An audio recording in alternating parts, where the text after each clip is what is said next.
Tako, zdaj gremo pa naprej. No, zdaj pa seštevanje in odštevanje.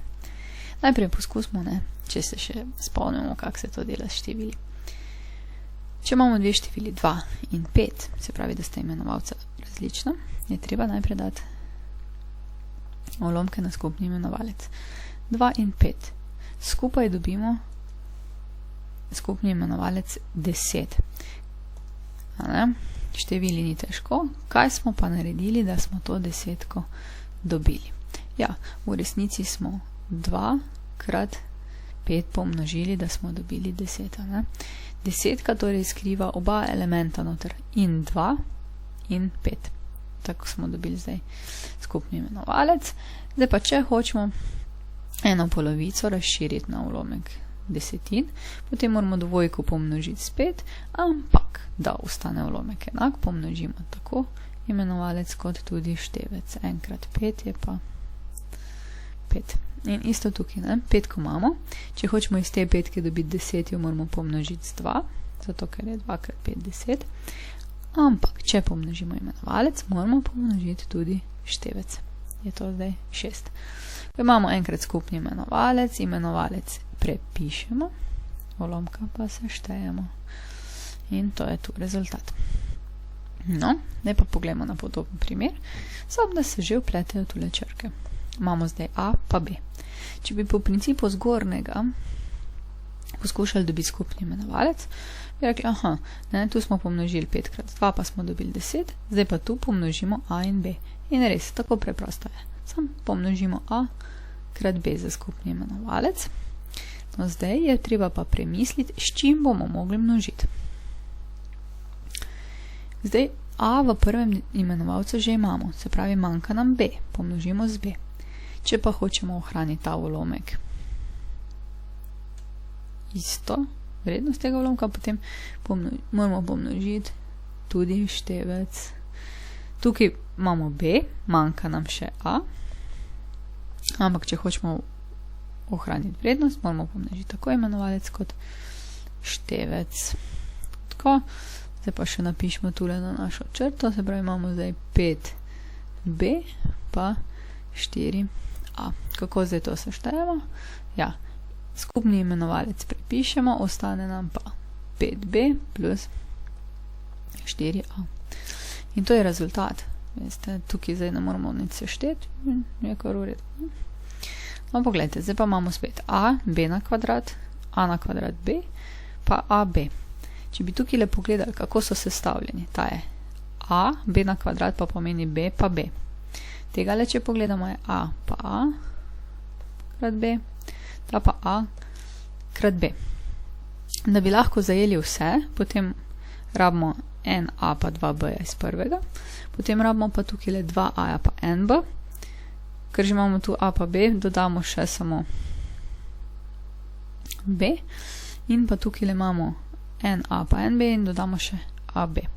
Tako, zdaj pa dajmo skupni imenovalec, v tem primeru bo ta 2A, A na kvadrat, pa B na kvadrat. Pa gremo kar s prvim. Do A na kvadrat pa B na kvadrat manjka še en A. Se pravi, tu pomnožimo z A in pa tudi zgoraj pomnožimo z A. Zato, da ulomek ohranimo, je to 2A. Potem pa plus. Zdaj pa imamo A na kvadrat B. Tukaj moramo pomnožiti še z B, ampak če smo pomnožili od spodaj, moramo pomnožiti tudi zgori. Imamo zdaj 5B. Tako, pa še minus, tu moramo paziti, da ohranimo minus. Tukaj nam pa manjka še en A in še en B. Ampak, če smo pomnožili spodaj, moramo pomnožiti tudi zgori. Takole imamo zdaj 3AB, polomljeno z A na kvadrat, B na kvadrat. Kako zdaj to zračunamo?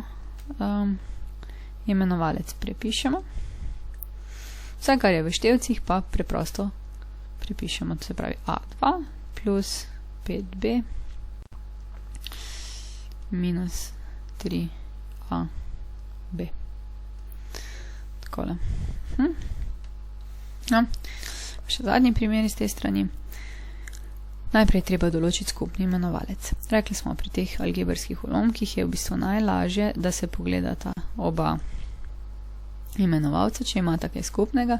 Če nimate, pa dva izraza pri ulomkih kar pomnožimo. To pomeni, da bo skupni imenovalec zdaj x minus 1 od prvega in x plus 5 od drugega. To si še lahko pripravimo kar za naprej. Imamo zdaj x minus 1, x plus 5. Takle. Zdaj pa v prvem ulomku x minus 1 že imamo, zato pomnožimo s tistim, kar nam manjka, x plus 5. Ampak, če smo pomnožili v imenovalcu, potem je treba množiti tudi v števcu. Tako, pa napišemo še na prvega, dvojko prepišemo in množimo. Tukaj pa imamo zdaj v drugem x plus 5,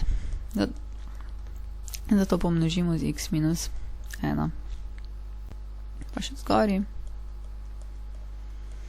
In prepišemo. No, zdaj tukaj pogosta napaka je, da bi radi pokrajšali, ne sme.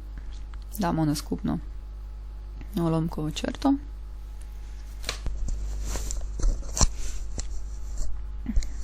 Takole. In napišemo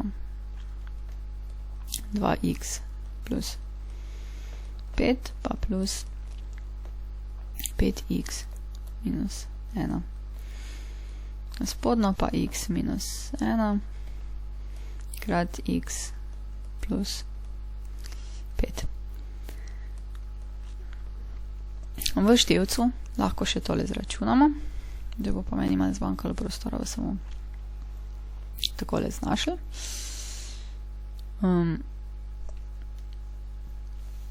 Tale del, ne, odpravimo oklepaje tako, da pomnožimo vsakega z vsakim, se pravi, to je zdaj 2x plus 10 pa plus 5x minus 5.